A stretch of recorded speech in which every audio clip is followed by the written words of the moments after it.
Hi, everybody. Thanks for that great introduction. I'm going to show you some slides here that I hope will fill you in on some of the structures behind the ways that we have come to live and eat and shop. There are a lot of very interconnected things, so these slides will bring up a lot of questions I'm sure that we can also talk about when we get through it. So the title of this talk is Superhighways, Subdivisions, and GMOs in Environmental Humanities Look at the Way Americans Eat. So those of you who've been here for a couple of days have probably heard quite a bit about this question: are GMOs a threat to human health?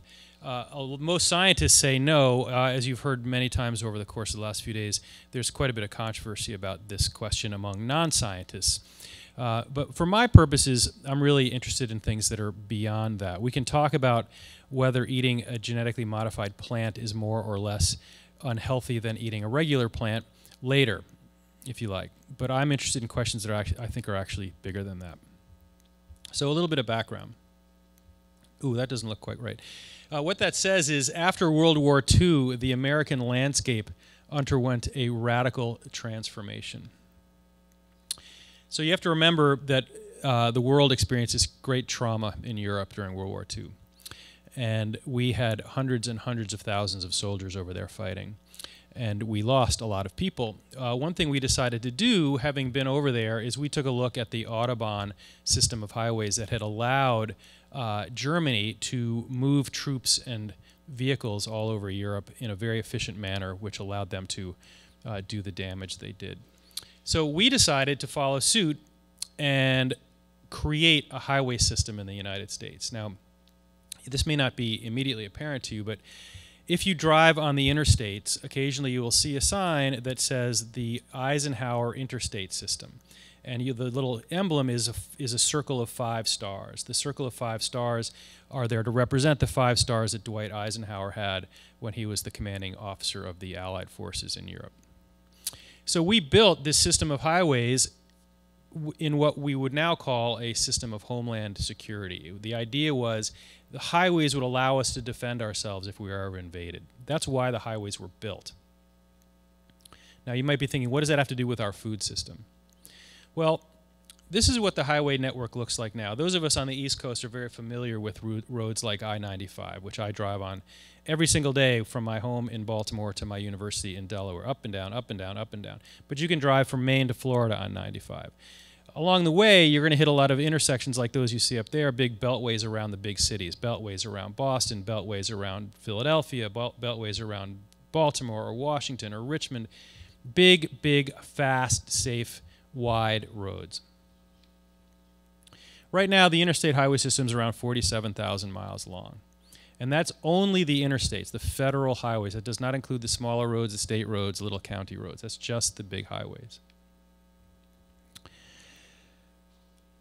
What that meant was when all these soldiers came back from the war, they used to live in the city. The United States used to be cities surrounded by farms. That's the way Europe, bless you, Europe still is. Europe is still cities surrounded by farms, largely. Europe never suburbanized, but we did something different.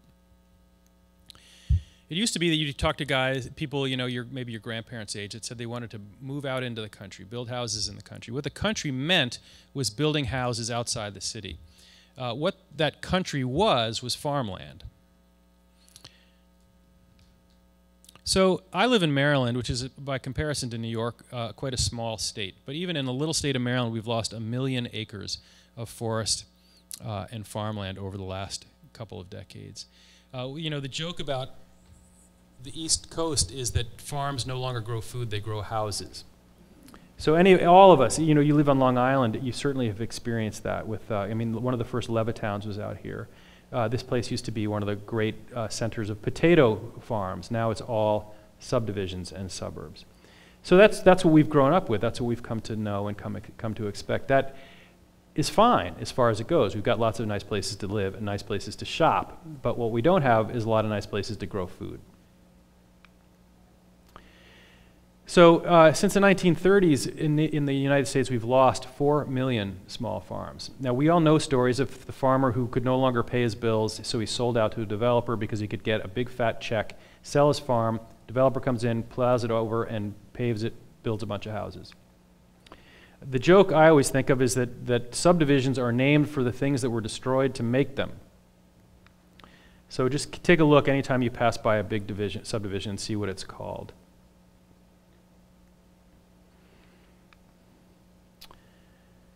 So that's one thing I want you to keep in mind. The disappearance of farmland. Coincidental with that were companies that used to make chemicals for warfare, often to make explosives, or things like defoliants if you were fighting in a jungle. Suddenly, the wars were over and they had to find new things to make with their products. Turns out that these petrochemical companies can make a lot of stuff. What that says, it's a little cut off at the top. With all these new houses to fill, consumerism grew into a national obsession. This is the world we live in now, where we have been shopping for about 50 years. Lots of companies will make just about anything we want. Chemical companies make the ingredients to produce around 70,000 different products. Now, that may not sound like a lot, but let's say that one of those products is plastic water bottles. And there are billions and billions and billions of plastic water bottles. But they can make everything. They're about a $637 billion industry right now. Walk into any big box shopping mall and you will see what I'm talking about. In fact, we could look around this room and point to something here that is not made out of petrochemicals. Like, I'm not seeing a whole lot. Like, even the chair, I don't know if the chairs you're sitting in have metal in them. I guess they have a little bit of metal. That's probably not a petrochemical. But certainly the upholstery is, and the carpeting is, and the acoustic tile is, and the paint is, and the drywall is, and everything else is. Your clothing is, your cosmetics are, just to begin with. So we buy a lot of stuff, and companies make a lot of stuff. But we didn't really stop to think ever, because we were so happy buying all this stuff, what the consequences were of living this way. So turning local farms into subdivisions meant tectonic changes both in the scale of our material wants and in the way we eat. So now, instead of living in a small apartment in the city, we live in a 4,000 or 5,000 square foot house in the suburbs. We've got to fill it up with stuff. Fill it up with carpeting and furniture and everything else. So what we do is we create shopping malls where we can buy anything we want 24 hours a day. Now, I happen to be interested in both health and environmental things. If you're looking at those images in terms of health, we'll talk about what kinds of impacts these products have on our health. But also don't forget that that is land that used to be a forest, or it used to be a farm. Now it's a parking lot. This means anytime it rains, everything on those parking lots is going into your drinking water. It means that whatever the soil condition was like underneath there is now buried under concrete. It means that there are no trees acting as carbon sinks for climate change. There's like, just those images alone are really, impactful on what's happened with our land. So we started filling our houses with all this stuff, and we started filling all our bellies with industrial food. So this book, Contamination, is the one that came out a couple of years ago about the health consequences of buying stuff and then living with it and all the ways that it impacts our hormonal systems, our reproductive systems, our neurological systems, all that sort of thing. That's less what I'm talking about today, although I'm happy to answer questions about that. I'm more interested in the food product. We think about the people who are supposed to be out there protecting us from all this, and we think naturally either the companies are making sure that we're safe or the government is somehow making us safe. This book, Poison Spring, was written with this guy, E.G. Valianatos, who used to work at the EPA, and he's sitting there inside the EPA for 25 years collecting documents to show how powerful corporations are at dictating regulatory agencies and how ineffective these agencies are, in fact, at protecting us from anything. Really what they're doing is working to support industry. So the new book is called Food Fight, GMOs and the Future of the American Diet, and this is a logical outgrowth of everything we've been talking about, because GMOs, genetically modified organisms, are seeds that are engineered by the same companies that make the chemicals that get sprayed on these products, these plants. So this is all of a piece. It's all of a piece of allowing the consolidation of production and economic and political power in the hands of a very few number of companies. So inside the malls, you can find lots and lots of products. Some of them have labels on them, most of them don't. The ones that do have labels occasionally will tell you that it is carcinogenic. Like every now and then you'll pick up something and have a label on it that says, this product is known to cause cancer. And usually it'll say, in the state of California. Because California has much tighter regulations than everybody else. The joke is, if it causes cancer in California, it probably causes cancer in New York too, but we don't have a label, we're not required to put a label on it. The thing about the labeling is that the same ingredients can be in other products without a label. So for example, you can find products in the cosmetics aisle that have the same carcinogenic ingredients as other things, but there's no label because the cosmetics industry has worked it in such a way that they are not required to put a label on it. So one question is, why would you want to label something that you put on your car's engine and not something that you put on your face? That tells you something about the way politics works, the way corporations are able to influence policy. The three largest users of the pink ribbon label on cosmetics, Avon, Estee Lauder, and Revlon, remain unwilling to sign a pledge to remove carcinogens from their products. You've heard of something called pink washing. Just because something has a pink label on it does not mean you should buy it. I've become very cynical about the pink ribbon when you see football players wearing pink cleats or baseball players carrying pink bats. I know it's sending a message. I'm just not totally sure I know what the message is. Lawn chemicals. Lawn care companies love to advertise happy children and happy pets playing on grass. But lawn chemicals have been tied to a lot of different problems, both in human and animal health. Of all the things I've written about, I tend to be evangelical about a few of them, and one of them is about lawn chemicals. You should basically stop using lawn chemicals. Just stop using them. You don't need them.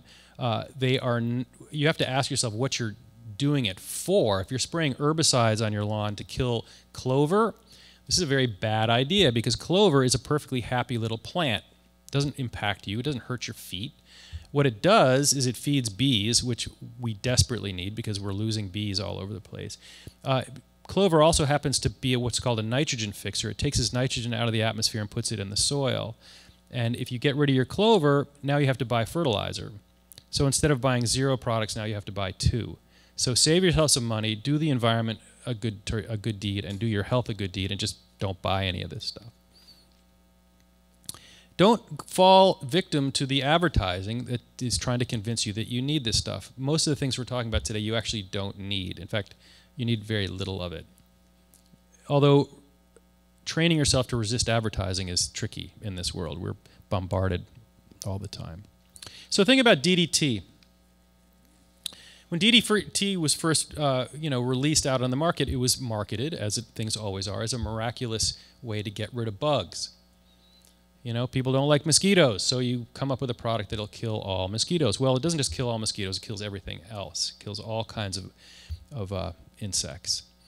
Now, I was talking earlier today about growing up in the 60s and 70s, you'd go on a road trip and you'd end up a couple hours later with bugs all over your windshield. That doesn't happen anymore. All right? You can drive all over the place, no bugs, no contaminated windshield. Do you think that's a good thing? Do you think it's better that the world has no bugs in it? This is really a very dramatic problem because bugs actually don't hassle you as much as you think they do or as much as you've been told they do. There are a couple bugs we don't like. We don't like insects. We don't like mosquitoes. But insects are the rock bottom foundation of the food chain. So when bugs go away, birds go away, for example. You're seeing major population declines in songbirds. One of the reasons is we've eliminated their source of food. In terms of our health, DDT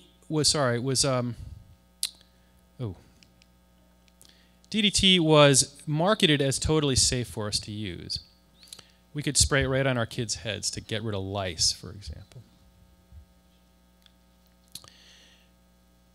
Now you can buy it, or for a while you could buy it in hardware stores. And, fogging trucks would drive up and down neighborhoods and spray the entire neighborhood. Some of you may have relatives, or maybe you yourself grew up in a neighborhood that was fogged by DDT trucks. It was marketed in little jingly campaigns, DDT is good for me, with animals and vegetables singing how great DDT was. Then came Rachel Carson, who in the New Yorker magazine and then her book Silent Spring, she described what we now know as the ecological web and about what's known as bioaccumulation. So for those of you who don't know this story, the way it worked was people would spray DDT all over the place. It would rain. The DDT would go into water supplies. It would then saturate the very small microorganisms at the bottom of the food chain, which would get eaten by bigger and bigger things, including fish. And then a raptor, for example, a bald eagle, will come down and pick up a fish and eat it. But because the fish has eaten so many small fish, which themselves have eaten so many smaller fish, which themselves have eaten so many microorganisms, the DDT in the water is starting to move up the food chain and concentrate as it moves up the food chain. By the time it hits an apex predator like a bald eagle, it has now got a whole lot of DDT in its system. And the way it worked with birds, like bald eagles, is they would go sit on their nest, and because this chemical was messing with its endocrine system, it would lay an egg, and then it would sit on the egg, and the eggshell would crack. So bald eagles and many other birds were no longer able to reproduce because the eggshells were cracking because of the chemical saturation of their bodies. So it just so happens that the bald eagle, which became the kind of the face of the DDT story, was the national symbol, the national bird, and it almost went extinct because of one chemical. Rachel Carson writes this book, the EPA is formed, they ban DDT, and now bald eagles are rebounding beautifully because of one chemical. I live in Baltimore. I take my students canoeing a lot. We go out on the Susquehanna River. We see bald eagles every time we go out. This is a good thing. But one chemical, we have something like 80,000 chemicals in use right now, 80,000. So what is happening out there with all that? It's a very big issue.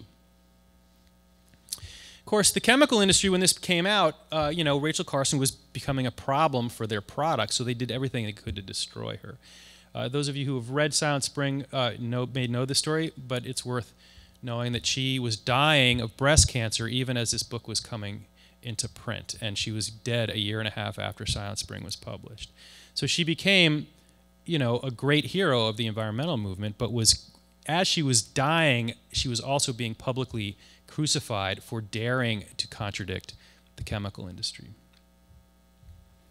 So then we came up with this other stuff, Agent Orange, which we used in Vietnam as a defoliant, right? Spray it on jungles, it burns all the leaves down so people can run around the forest during the war.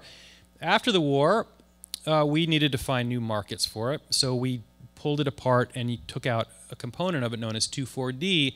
2,4-D is now also available in your local hardware store and your local supermarket. It is sprayed widely on food crops.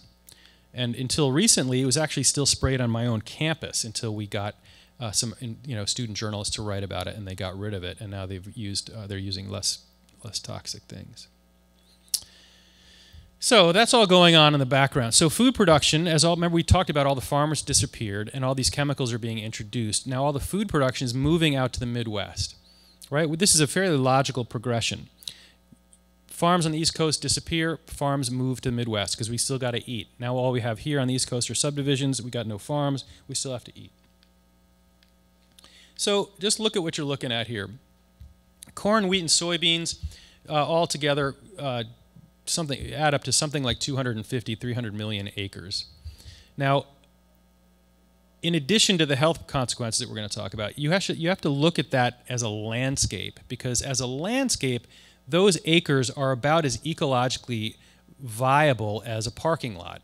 When you grow one thing year after year after year after year after year, I mean, not only have you cut all the trees and everything else down to make them, but now the soil is being depleted, the water is being contaminated. You're dependent, very chemically dependent kind of farming because you're spraying lots of herbicides and insecticides and using synthetic fertilizers in very large volumes.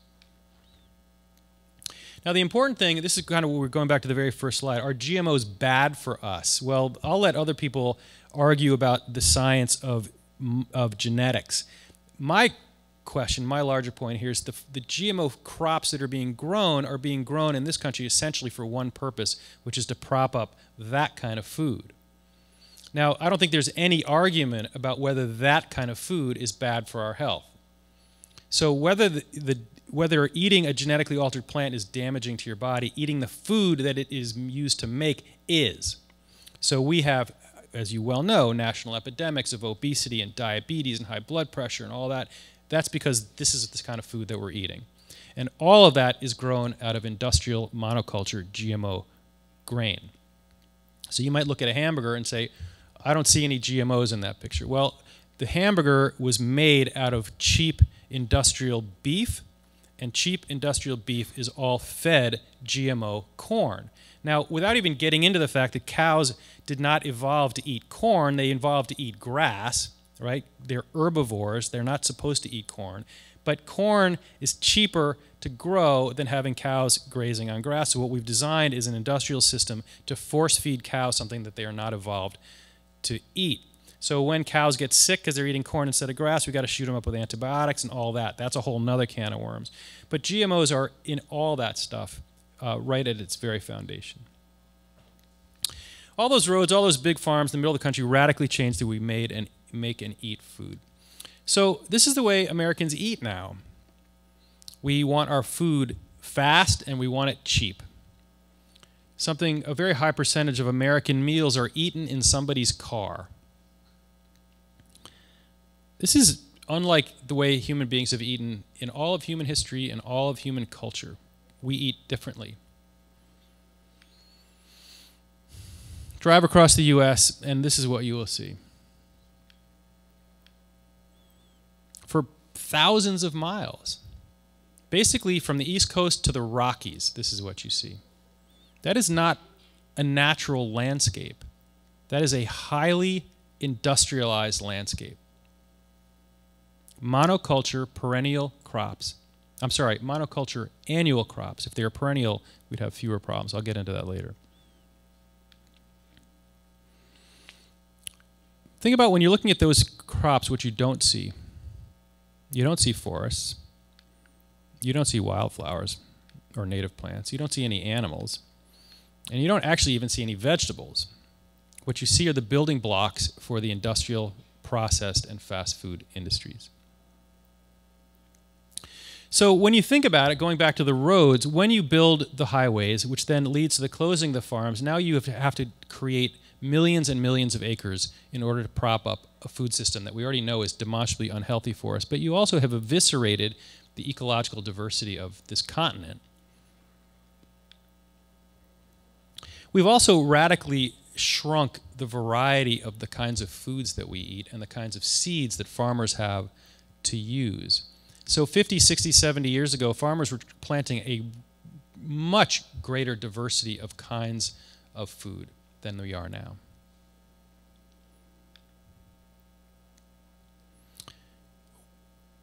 We have about 10% of the apple varieties that we used to have. One of the reasons is that one of the biggest purchasers of apples is McDonald's, because they like to serve apple slices to convince parents that they're running a healthy food operation. When McDonald's wants Gala or Empire apples, that's what farmers are going to grow, because that's their biggest customer. So now you can see how farmers have to follow the industrial model. When the industrial model wants something at large scale, the farmers will grow it. So one of the solutions to this problem, as we'll get into later, is don't eat there. Eat somewhere that serves a different kind of apple, a local kind of apple. In other words, one thing you can do as someone who feels overwhelmed by these problems is simply put your money where your politics are, like shop locally, shop organically. Keep your money from entering this system in whatever possible way you can. About 40% of all this GMO grain is used to feed the 9 billion animals that Americans eat every year. Now, you've heard other people, and there are plenty of books on the table here, talking about the monstrosity, the moral monstrosity of industrial meat production. I don't even have time to get into it. It is at a scale that is unimaginable and abhorrent, to say the least. So one thing you can do is eat less of that. I mean, if you want to eat meat, at least don't eat that kind of meat. I also am not going to be talking about climate change, but if I were talking about climate change, one of the primary things you can do to lower your carbon use is to eat less meat. That's another thing. It's a very carbon-intensive thing. The other problem here, unfortunately, is that other countries around the world have decided that the American food system is something that they want to emulate. So now, for example, you're seeing China moving very rapidly into a much heavier reliance on meat, on beef. They want to eat beef the way Americans eat beef. This is sort of a status symbol. Now, when you have 300 million Americans eating like this, it's one kind of problem. When you have 1.5 billion Chinese eating like this, it's going to be a whole nother kind of problem. And it's not going to be like they're going to grow beef cattle in China. What they're going to do, and they are doing, is they're going to cut down rainforests in the Amazon so they can raise grain and cattle in Brazil so they can ship the beef to China. So we're talking about like local diets creating global problems. So vast monoculture acres of corn and soybeans require huge amounts of pesticides, which are sold by the same handful of companies that make GMOs. We're talking about a very small number of companies that have a great deal of control over all of this.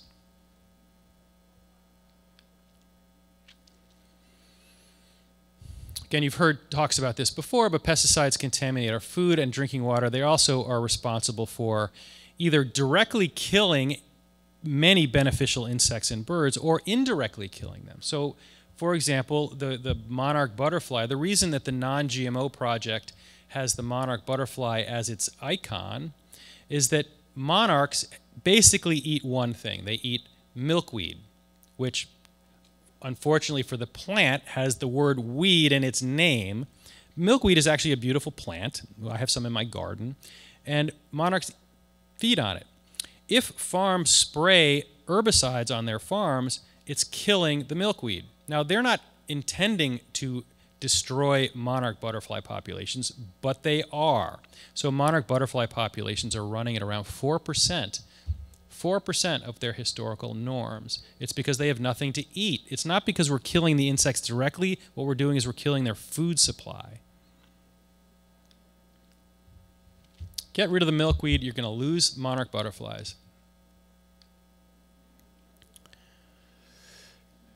You know, you may not like getting stung by bees. This probably happened to you 2 or 3 times in your life. That's not a reason to kill all bees. Now, bees, you know, if you only want an economic reason to think about this, about 1/3 of our food requires pollination by bees. No bees, no food. Ironically, there's a kind of insecticide known as a neonicotinoid, and it is made by a company called Bayer in Germany. It's illegal to use it in Germany. In fact, it's illegal to use it in all of Europe, but we use it in the United States. And it's considered to be a primary contributor to bee colony collapse disorder, which is happening all over the place now, and is really a significant problem.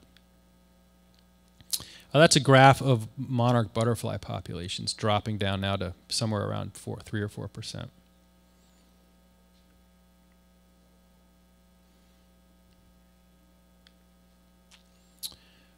Runoff. So once you spray all your farms with these chemicals, or you spray your lawns with all these chemicals, eventually, especially the fertilizers, they will run off your land into local creeks, local rivers, and eventually into bays. So this happens to be the Chesapeake Bay in August.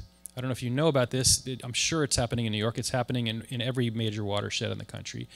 Fertilizers, which are obviously designed to make plants grow, when it rains, they run off. It runs off into the creeks, runs downstream, where it continues to fertilize, except it's not fertilizing farm crops. Now it's fertilizing aquatic plants. So it runs down, and you see all that green slime, which everybody knows. This has become a very recognizable phenomenon. What has happened is the fertilizer is fertilizing algae in the water. That algae lives for about 24 hours. It grows really fast on all this like supercharged fertilizer, and then it dies. And as it dies and decomposes, the decomposition process sucks all the oxygen out of the water. And so what you have are what are known as dead zones. There is no oxygen in the water. because of all the algae that is dying because it's been super fertilized. These dead zones are so big now that you can see them from outer space. So there's Lake Erie, the Gulf of Mexico. Those are satellite images of algae, what are known as algae blooms. So this is another reason to stop using fertilizer on your lawns, because that stuff is contributing to those algae blooms. So in the book, I spent a fair bit of time in Hawaii, including on the island of Kauai. Kauai is a place where a lot of these companies have what are known as experimental farms. They rent out this land and then they grow these GMO seeds and they spray them and spray them and spray them and spray them and spray them and see what kind of things work and what kind of things don't work. When they figure out what kind of seeds work, they then scale them up and sell them to farmers all over the world. Kauai is where it starts. All the big players have experimental farms there. And they're very reluctant to tell anybody what they're doing.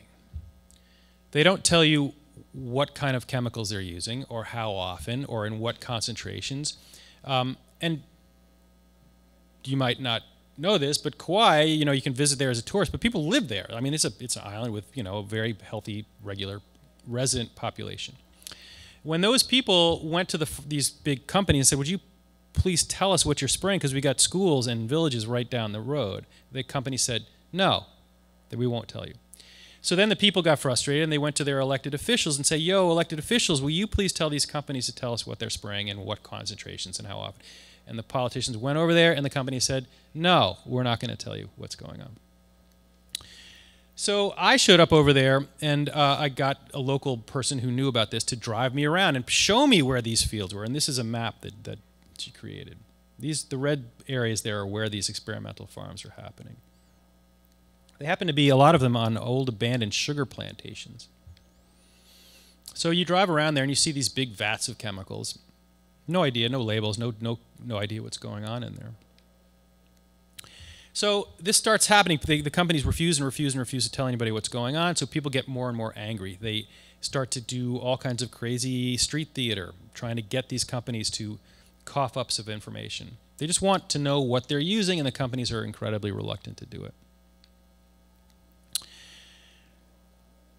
So eventually this became a political issue. Now, the island of Kauai, like all islands in Hawaii, is a county. Like the form of government there is a county government. And the county council there passed a law, because they were so pressured by local residents, they passed a law forcing these companies simply to tell them what they were using. The companies didn't like the fact that people had voted this, so they challenged this law in federal court. And a few months ago, the companies succeeded in federal court, and now they once again no longer have to disclose what they're using. Now, Andrew Kimbrough, who was on the panel last night, has spent he's a lawyer working on these environmental issues, is very involved in all this, and was describing how convenient it is to have local laws overridden by federal laws. It turns out that these industries are much happier controlling federal policy than they are local policy. They have much more control in Washington than they do in local communities. So to me, the reason I write about this is this seems to me like a fundamental issue of democracy. Like, people don't get to decide what happens in their own neighborhoods, on their own land. This is decided in Washington at the behest of federal regulators and giant global corporations. So what's happening now, as the United States market is now fully planted and we're all eating this food, now these companies are pushing to broaden their markets by going into places like South America and removing forests, as they did here, and planting monoculture crops to raise industrial meat. So when you hear, depressing stories about the deforestation of the Amazon, for example, one of the reasons it's happening is because of this. So it is reasonable to mention that my book has a lot of very strong criticism of industrial food and the way that GMOs are plugged into it, but it's not like anti-GMO as a technology. Now, not everybody agrees with me about this, but I feel like there are reasonable uses of genetic engineering, provided that it is done at a scale and with certain, small-scale objectives in mind. On the Big Island of Hawaii, this has now become a kind of a famous story, and it's a story I should tell you right up front is often manipulated, which I'll describe. In the 1950s, there was something known as the Papaya Ringspot virus, which came through and basically killed papaya plantations. And in the 80s, it jumped over to the Big Island of Hawaii. Had a very active papaya economy, papaya plantations. So luckily, this is a guy named Dennis Gonzalez. He was a local scientist who worked at Cornell University. And people came to him and kind of desperately said, is there any way you can figure out a way to help us create a genetically modified papaya that will survive this virus? And he got into his laboratory using public money, not corporate money, right? He was a university researcher, and he discovered a way to make a papaya plant grow that was not susceptible to ringspot virus. And now, if you visit, these are photos that I took, the papaya plantation on the Big Island is very healthy and thriving. So, here's an example of a successful use of genetic engineering that helped local farmers create small-scale crops that are, in the scale of things, relatively benign. Now, because of the success of this, the big corporations, which, by the way, had nothing to do with developing this, like to advertise this as evidence that GMOs are fabulous and benign and harmless for all GMOs, which is not true, because a few acres of papaya plants is not the same as 200 million acres of GMO corn and soybeans. That creates a nutritious plant. GMO corn and soybeans creates the industrial food system. So those are not the same thing. So when someone says GMOs can be used to feed the world, you have to ask, like, what are you talking about specifically? And there's more to say about this, and if anybody's interested in the GMO and the papaya thing specifically, there are complexities. Like, for a long time, Japan, which was a big market for these papayas, would not buy GMO papayas. They didn't want GMOs of any kind. So all these GMO papayas couldn't get into the Japanese market. So the Japanese were no longer buying American papayas, which actually put negative pressure on the papaya economy and all. I mean, it's a complicated story. But I just want to use this as an example of how genetic engineering can be used in a way that can be beneficial at a small scale for certain kinds of people and places. But on the mainland, what we're talking about, well, let's finish this story. So in St. Louis, there's a place known as the Danforth Center. It's a really famous, very well-funded research center that is doing things like creating nutritionally enhanced, genetically modified crops. So in Africa, a lot of people eat a root crop known as cassava. It's got a lot of calories. It's very, it fills your belly, but it doesn't have a whole lot of vitamins in it. And in Africa, like in other developing parts of the world, there are a lot of children that are born with nutritional deficiencies. In this case, we're talking about beta-carotene. If you don't get enough beta-carotene in your body, you don't create vitamin A, and it means you can go blind as a child. So if you eat traditional cassava on the left, which is white, you have no beta-carotene. In other words, you can get calories, but you can't get vitamin A. If a scientist can create a cassava plant that has beta-carotene built into its genetics, a kid who eats the orange cassava will get both the calories and the vitamin A. Seems like a great idea. You've probably heard about this done in Asia with something known as golden rice, where they take beta-carotene and stick it into the rice crops so that people who normally only eat rice are now getting beta-carotene in their rice. It doesn't happen naturally. You can engineer it to happen. So those seems like, reasonably good ideas, right? It's a way to reduce, infant blindness, infant mortality. So when you hear stories like that, you can say, sounds good. When you hear someone say, sounds good, therefore all GMOs are good and fine, you should not go down that rabbit hole because they're not the same thing. So when we're talking about all this monoculture, in addition to the GMO question, there's this question of the monoculture and the annual crop. So and there's a chapter in this book about a guy in Kansas known as Wes Jackson. This guy is an agricultural celebrity. He's a genius. He runs something known as the Land Institute. And what he thinks is that human beings made a deal with the devil 10,000 years ago, when we decided that we were going to throw in all for annual crops. And you can see why it happened. So you're a farmer 10,000 years ago in Mexico, let's say, and you have maize, you have corn growing. And one year you see that plant A grew high and plant B grew short. So you're like, you know what, I'll save the seeds from A and I'll plant them again the next year. And lo and behold, some are even bigger, or some produce even tastier corn, or big fat kernels, or whatever. And you start year by year by year, over hundreds of years, you start to hybridize and select the kinds of crops that you want. Sounds good. Every single year, a new crop is planted. The problem is that got scaled up so that now we have to rip up our soil and plant new seeds every single year. And that is when you've got 7 billion pushing 9 or 10 billion people, this becomes a major drag on soil health and water and all that. So what Wes Jackson is trying to figure out how to do is, how can you grow crops that produce food that are not annual plants, they're perennial plants. So you don't have to rip them up every year. You plant them and you can harvest them year after year after year. So if you look at this, here's a plant that he is developing that's known as Kernza, it's perennial, and it has a root system that grows for years and years and years. Now look at the difference between, on the left in those images is annual wheat, and on the right is perennial Kernza. Now, if you had thousands or millions of acres of Kernza that did not require that you rip it up every year, you would not destroy the soil. Also, those deep roots allow the plant to suck up moisture from the soil, so you wouldn't have to irrigate as much, you wouldn't lose as much drinking water. And if you can take the extra step of making this not only perennial, but also what's called polyculture, like plant these plants among other plants, they could help fend off insects and viruses and all kinds of other things. In other words, he's in Kansas, and he is working with what is in Kansas a prairie ecosystem. Like he would like to have land look diverse and integrated, not monoculture like a parking lot.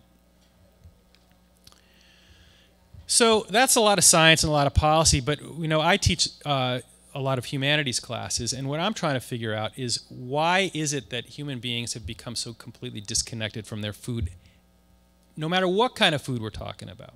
Like nobody anymore has any idea where their milk came from, where their potatoes came from, nobody. Like somebody might say, well, I think my lettuce may have come from California.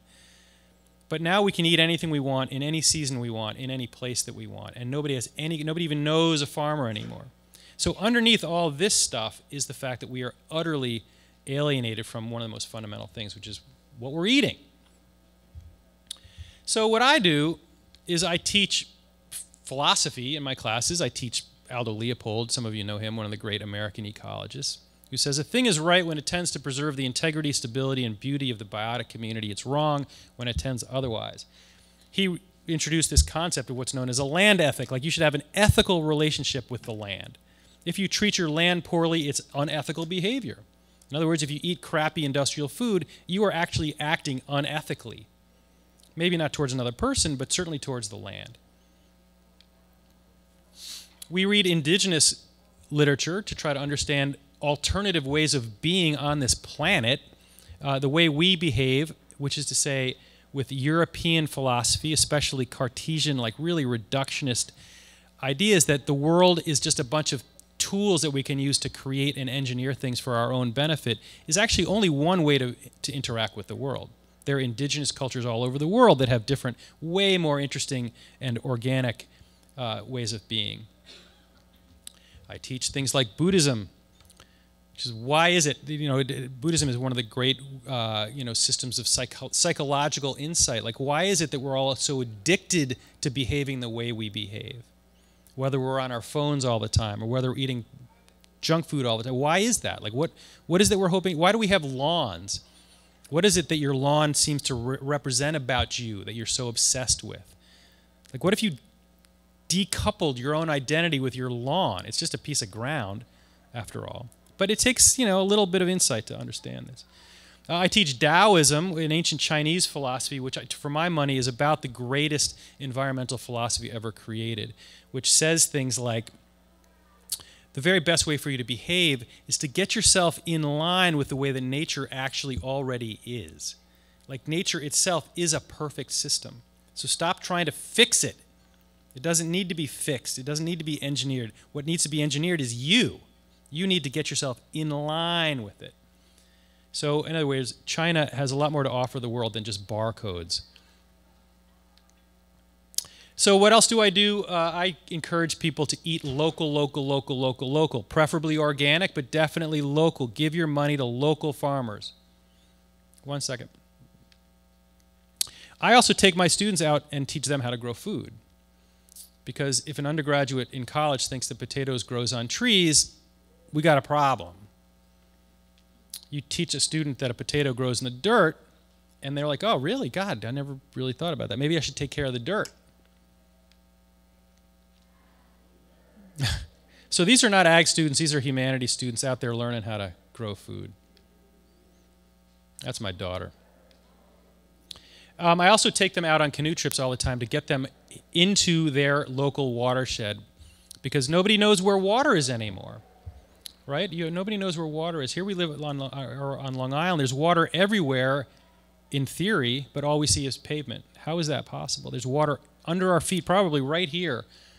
And if you have no connection to water, you have no idea about water pollution. You have no connection with the impact of your life on larger systems. The Susquehanna River is the main trunk line of the Chesapeake Bay. It provides 50% of the drinking of the fresh water in the Chesapeake. It's also massively, it actually starts in the Catskill Mountains in New York, by the way. The Susquehanna starts in the Catskills, goes all the way through New York, all the way through Pennsylvania, down into the Chesapeake Bay. Is contaminated at every step of the way by agricultural runoff, which you can test for down all the way where I live in Maryland. So we go out and paddle and learn about stuff. And all that is described in this book, Food Fight. It's a complicated story with a lot of history, a lot of stuff going on, and raises a lot of things that I think are worth thinking about. So if anybody wants one, there's some over there. I'd be happy to sign them. And that's all I have to say. If anybody has any questions, I'd be happy to take them. Thank you.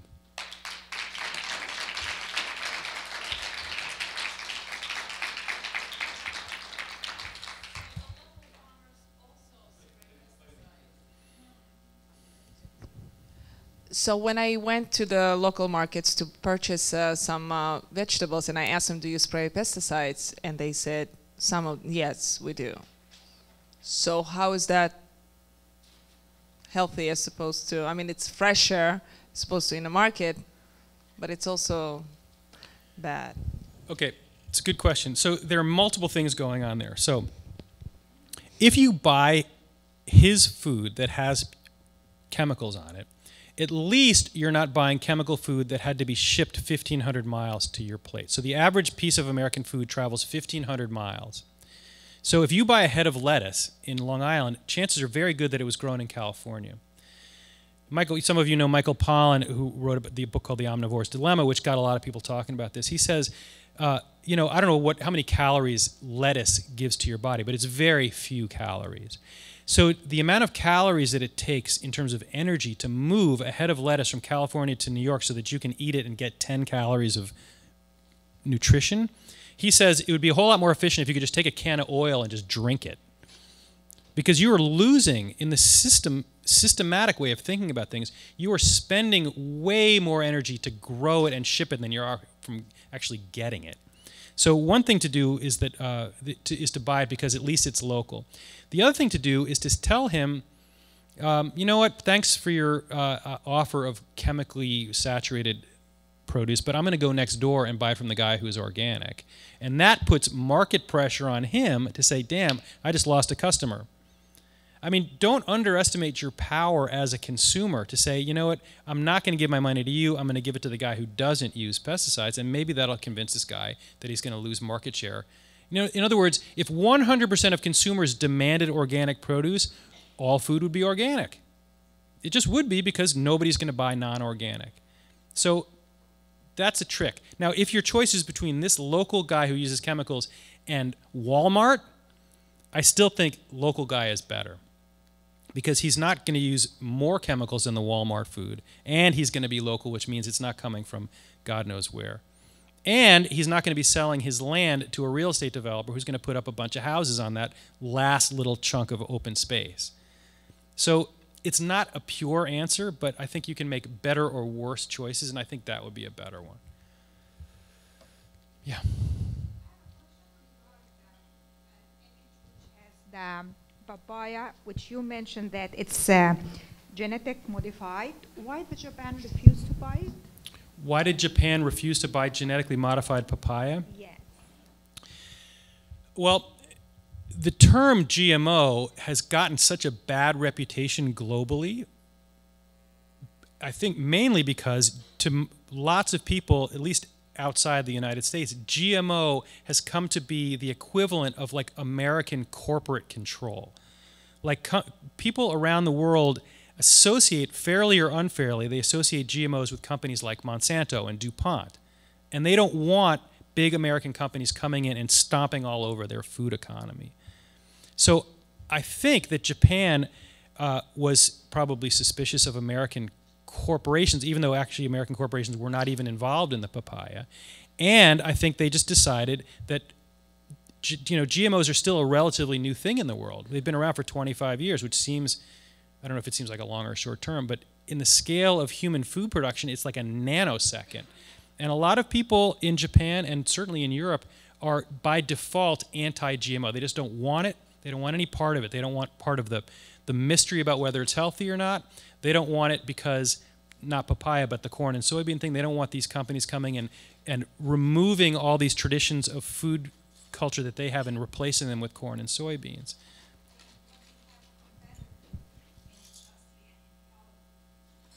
Sorry, I can't hear the question.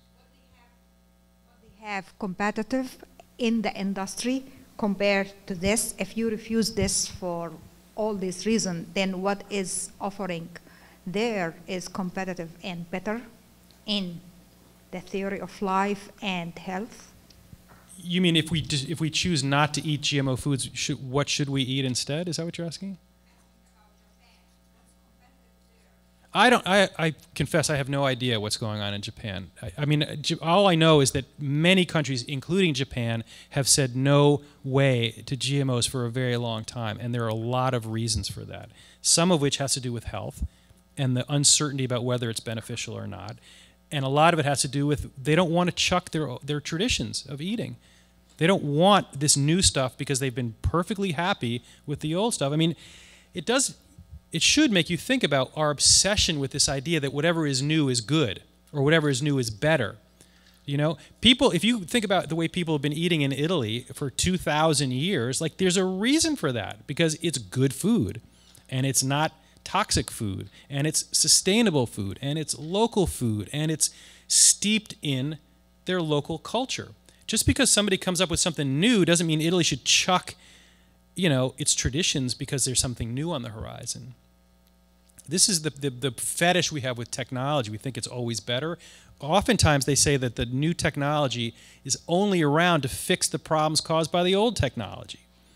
So, you know, we got to get over this obsession that everything that's technical is new. Yeah, go ahead. Thank you. I would not buy it because it is genetically modified. Because what are they genetically modifying it with?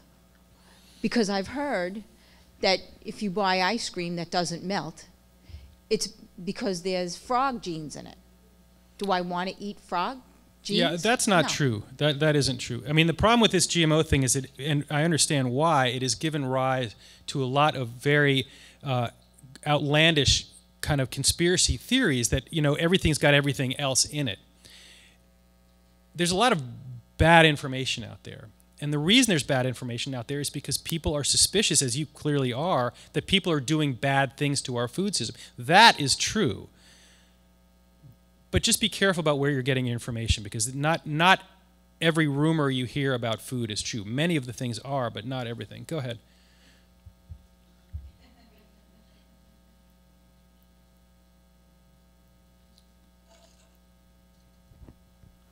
It's in the name, genetically modified organism. We're messing with genes.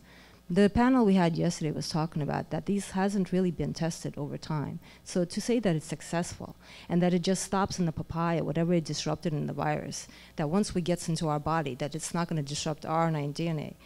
They talked about it yesterday. They could go in many different directions. That's the questionable thing about GMOs, is it really hasn't been out there. It really hasn't been tested. And we are the experiments. Well, I was on that panel, or at least one of those panels, and I completely agree with everything you've said. We really don't know, and I'll let me see if I can rephrase the question and expand on it. So if you ask a plant geneticist whether GMOs are safe, he will say, of course they're safe. They've been around for 25 years. People eat them every day. And that's true. People eat them every day, and they've been around for 25 years.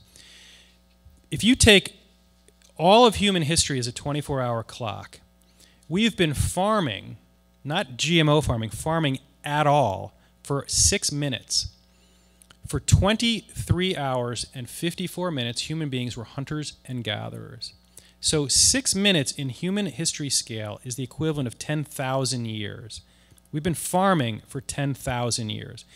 So when someone says GMOs have been around for a long time, they're talking about 25 years as a percentage of 10,000 years, which itself is only 6 minutes on the scale of human history.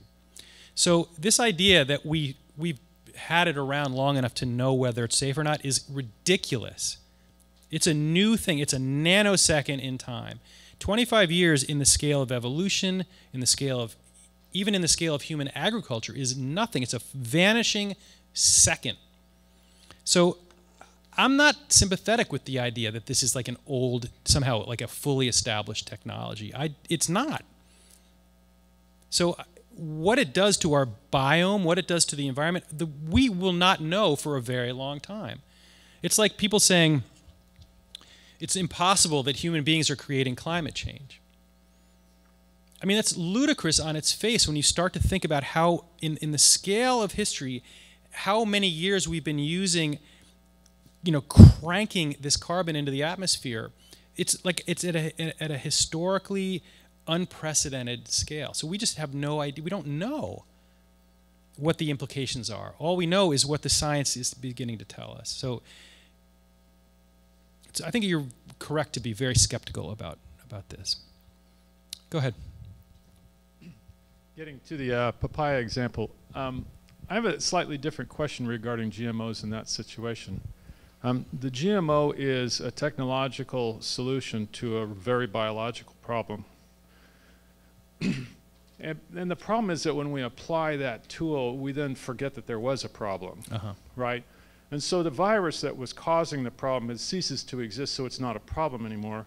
But why was the virus a problem is the question that wasn't answered. And since the viruses are probably transmitted, I'm guessing, by fruit flies, and the fruit fly population was therefore in some ways out of balance, it really seems to me the question should be more about, now that we've got that temporary solution, how can we get back to a more permanent situation where we have a healthier environment? And has anything like that been done, particularly in the Hawaiian system, which is a very good system for studying that sort of thing? I mean, I think that's a really good and deep question, and this weirdly brings me back to the questions that are brought up in things like Taoism, where the question is, how is the system itself functioning? Is the system itself in balance? Because systems that are in balance tend to constantly re-regulate themselves.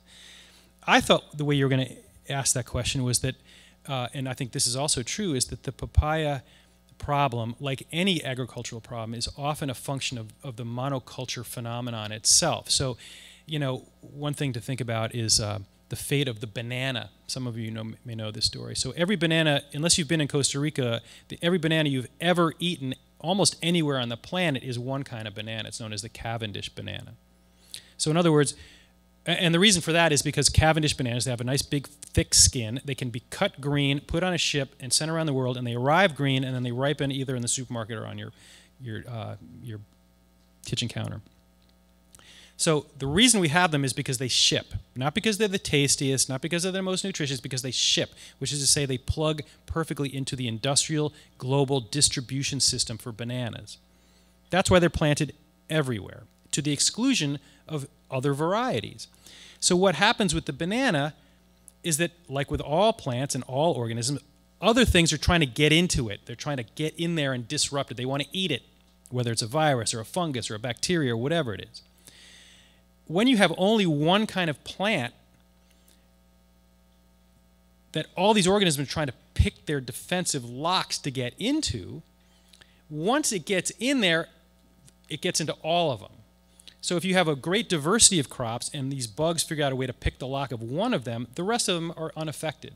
But if you have one kind of crop and a bug figures out how to pick the lock, it picks the lock for all the plants. So what has happened now with bananas is there is a fungus that has figured out how to pick the lock of bananas. And so you're seeing banana plantations, especially in Asia right now, that are being absolutely wiped out by a fungus because they can't figure out how to protect the banana crops from this fungus. So this is a function of monoculture. And if this fungus starts jumping continent to continent to continent, we're going to have no more bananas. Because we've put all our chips in one species, and when that one species goes, that's it, it's gone. So you're here, in this case, you're having GMO, genetic engineers trying to figure out how to protect this crop, and they may succeed, they may not succeed, but it's still always in the interest of industrial scale monoculture. So, the ecosystem of bananas is in no way a natural system. It's like plant one thing over and over and over and over again because it works for industry. That's not the way, nature doesn't wake up one day and say, I know, let's just have one kind of banana all over the world. It doesn't function that way. It functions in a way that is always defaults to diversity and integration. So no matter what we're talking about with genetic engineering, it always seems to be in the service of the industrial process, not in the service of natural equilibrium and balance, which is what makes me always suspicious of it. Yeah. Is there a correlation between the timing of Dow, Pioneer, Syngenta doing their experiments over on Kauai and the blight with the papayas? Was there a correlation in that time span? I don't think they're they're coincidental. The book has 3 chapters about 3 different islands: Kauai, Maui, and the Big Island. The Big Island chapter is based on this papaya story. So the papaya was going down because of the Ringspot virus. I'll just tell you briefly each one of the stories. So on the island of Hawaii, the papaya plantation went down, and then it got revitalized by GMOs, which might make you think that everyone on the Big Island was really pro-GMO. They aren't, because in addition to the papaya plantation on the Big Island, there are a lot of very diverse organic farmers. It's an unbelievably great place to grow food. And I spent time with farmers on the Big Island who are really anti-GMO papaya, because what they're concerned about is that genetically engineered papaya will cross-pollinate with, non-genetically altered papaya and contaminate non-GMO papaya. And they don't want that. So that's happening. Meanwhile, on these other islands, Kauai and Maui, these companies are experimenting with their own GMOs, which is not papaya, it's corn and soybeans. Because once they develop them there, then they can sell them to farmers in Nebraska and Iowa and Illinois and everywhere else. So those things were going on at the same time. They were not interrelated. The papaya was not being funded by these companies. The companies, because papaya is of marginal interest economically to these big companies. The money is in corn and soybeans. So what they're doing is the corn and soybeans over in Kauai and Maui. So those were coincidental, but they were not related. Yes. It's so upsetting to hear that when the companies challenged that law, that they won. And I just want to get your idea of why. Why does that happen? Why can't the federal laws be better at protecting the people? Don't we have a right to know what our children are breathing in the air? It's just, I just want to get your idea on that. It's actually not complicated. I think in a way it's more dispiriting to understand why it happened, but it is not complicated. It actually comes simply down to a matter of money and power. So I mentioned the Kauai story. The third story is on Maui. So Maui, around the time that this Kauai fight was going on, Maui was trying to pass a law to kick these companies off the island. They wanted to pass a law that said no GMOs. Not just tell us what you're spraying, but no GMOs. Now, you can imagine what the GMO corporations feared, because if news stories break out that says an island has said, we want none of this, the fear would be that would be like a beginning of a snowball. And what happens if then California says no GMOs? Or what if, Canada says no, whatever. If that thing rolls, then it's over for them. So the Kauai thing, the companies first lost and then won. In Maui, they successfully passed a law, door to door, knocking on doors, getting signatures. They passed a law that kicked these companies off the island. The companies challenged that in court, and the same thing is going to happen. Two companies, Monsanto and Dow Chemical, put something like $8 million into a county ordinance to fight that battle. They were buying airtime, they were holding rallies, holding up banners, but millions and millions of dollars from companies that were not based in Hawaii. They were based on the mainland, but they had farms in Hawaii, but they were terrified that this would become like the big poster child of the anti-GMO debate. So what kind of democracy can survive when you have a little county ordinance that has $8 million put in from outside to convince the people that live in that community to vote, in this case, against their own self-interest? Because the local community is not benefiting from this. So in other words, both of these are like these little microscopic cases of democracy, democratic processes being radically influenced by big, powerful, highly financed corporations on one side and people on the other side. So when you ask why is it that these laws aren't protecting the people, the reason is that the laws are either written or enforced by politicians, government agencies that are themselves profoundly influenced by this money. So,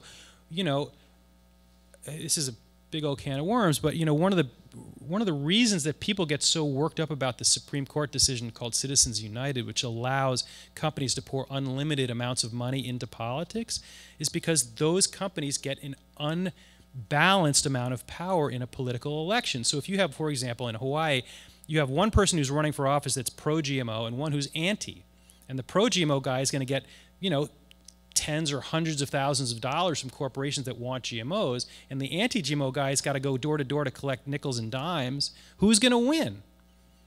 So then this guy gets elected, and lots of other people like him gets elected, and suddenly you get laws passed that are pro-GMO or pro whatever it is, whatever the issue is. The people that get elected are paid for by the corporations that want certain kinds of laws passed, and lo and behold, they get those laws passed. This is not a secret. This is not... You don't need a PhD in political science to understand how this works. This is the way it works across all things. And the Citizens United thing is what has opened the floodgates to make this like worse by orders of magnitude, because the money now is flowing in unprecedented levels. So this whole myth that one person, one vote, that hasn't been true for decades, if you want to think about it. So, not to depress you, but that's, you want to fix this, you got to fix money in politics. You got to have like an equal playing field. It's like that horse has left the barn a long time ago. Yeah. But back to what we can do in our own lives with our own families on the local level. You're talking about buying from local farms. Sometimes that's easy if you get to if you can make it to the farmer's market on the weekends, and you get farms from the tri-state area, and you will find organic produce there. But generally I find in the supermarket, even the fancy ones, the organic produce is usually not from around here. And they will have local produce, and I always want to buy local, but I have no idea how to evaluate whether that farm is using the worst chemicals. I have read, what's his name, Pollan? Michael Pollan. I think it was just an interview, and he said something like, there are people who sell, where he lives, there are people who sell,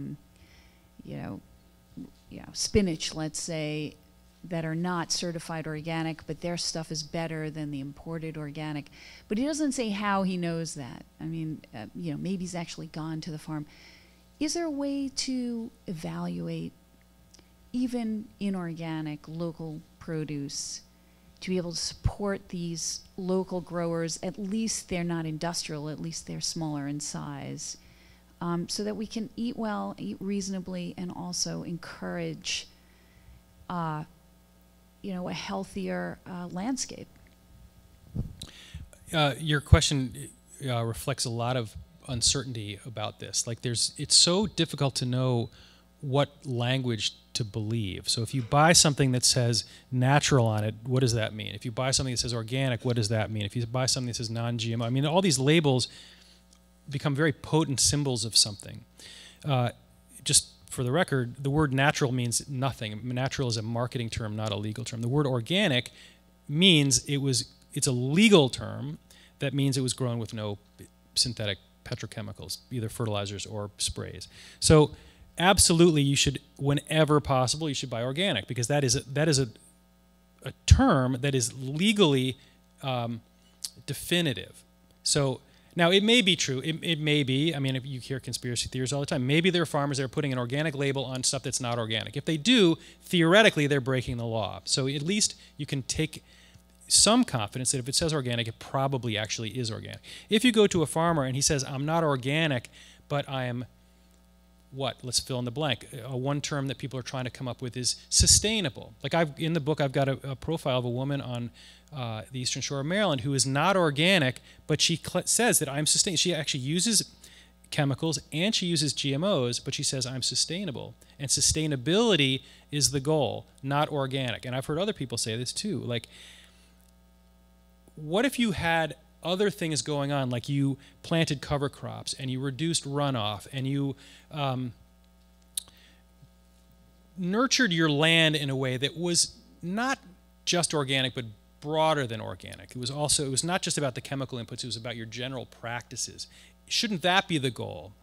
This is the current state of the kind of the debate among small farmers. Like, what in fact is the goal? Is the goal no chemicals, or is the goal to make your farm and your food as sustainable and as integrated as possible?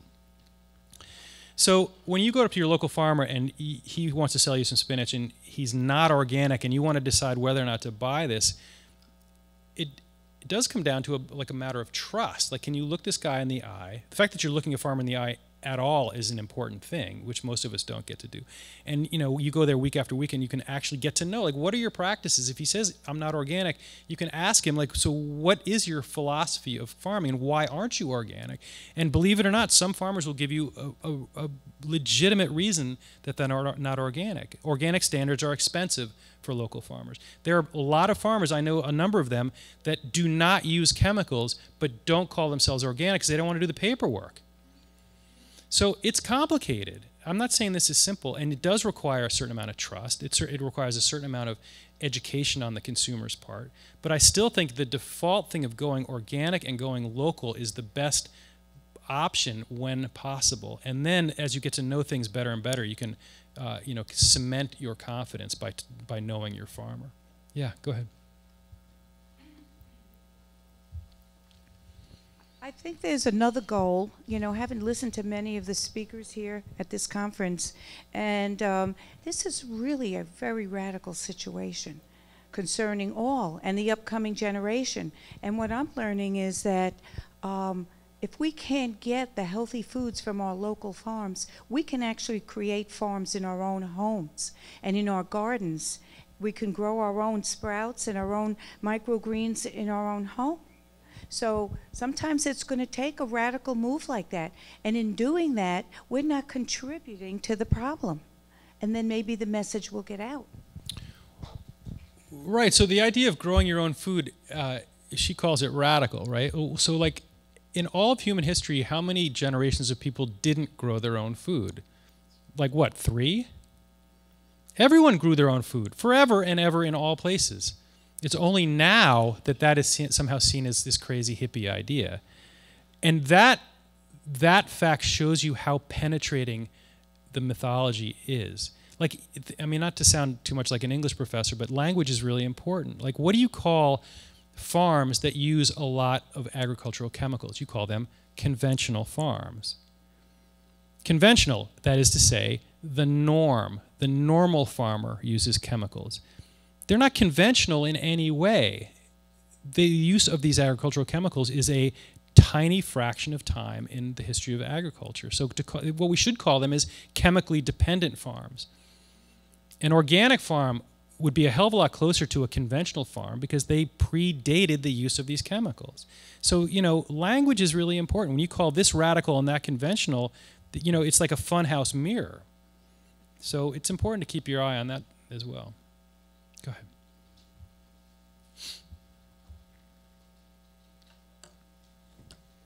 Perhaps, I don't know, I was thinking that we also, like Steve encourages every morning before we start the program, we are here to grow not only intellectually but also spiritually. So we have to remember the saying, not by bread alone. So just don't think about food since we woke up until we go to sleep. Think about something else.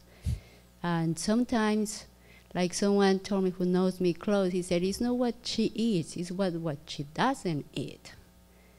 Because I only eat when it's something nutrition available, not when I am hungry or when I want to have pleasure with something. That's what I wanted to say. Yeah, thank you.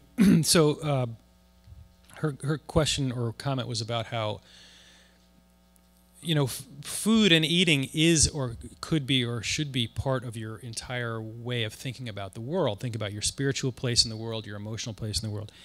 And I think it was Michael Pollan who has this phrase in his book. He says, what you want to eat is not just food that's good to eat, you want food that's good to think. And I really love that as a encapsulation of something. Like when you're putting something in your mouth, that thing has a whole story behind it. It has a story about the land it was grown on. It has a story about the people that grew it. It has a story about the politics that allowed it to be grown, about the federal subsidies or not federal subsidies. The whole, I mean, you know, the old Buddhist Zen expression is like, you know, you should be able to see the whole universe in a single drop of water. That actually is literally true, right? Because the whole thing, you know, this is what they, you know, everything is in fact stitched into everything else, including what we eat. So when you eat, there is a way to eat in a way that is compatible with a very, you know, spiritually integrated way of being in the world. And the fact that we don't eat that way is, again, a historical anomaly. Like cultures around the world throughout history, eating was a spiritual act. You know, if you think about, you know, the cliche is like the, you know, the indigenous hunter who kills the deer or the caribou or the seal and then says a prayer over it and thanking the spirit of the animal for allowing it to go into their body. That's a spiritual act that is tied up with food.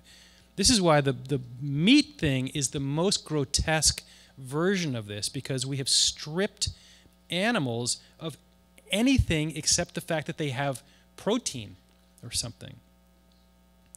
So, I mean, I don't know if you look at that thing up there as a spiritual being, but it's, you know, there have been cultures that thought of corn as having spiritual energy, which of course it does. It's just that we have stripped meaning out of it. In fact, not to say something too broad, but we've stripped meaning out of almost everything, which, not to stretch the point, you know, we are a culture that seems to be adrift from meaning. I mean, in all kinds of ways. I mean, my undergraduates tell me like almost every day about the epidemics of anxiety and depression and drug abuse and alcohol abuse and all the symptoms of a culture that is spiritually adrift. So, you know, how you think about what you put in your body is a part of that conversation, which is why, to me, writing about food is also about writing about, I mean, we'll call it the humanities. It's writing about life. It's not, you can't separate. This is why I don't like to get hung up on just the genetics of the question. It really is a question about how you function in the world. And eating is a big part of that. It's a very intimate part of that. Well, if anybody would like a book or a signature or something, I'd be happy to accommodate you. But I thank you for your attention, and I'm really glad to be here. Thank you.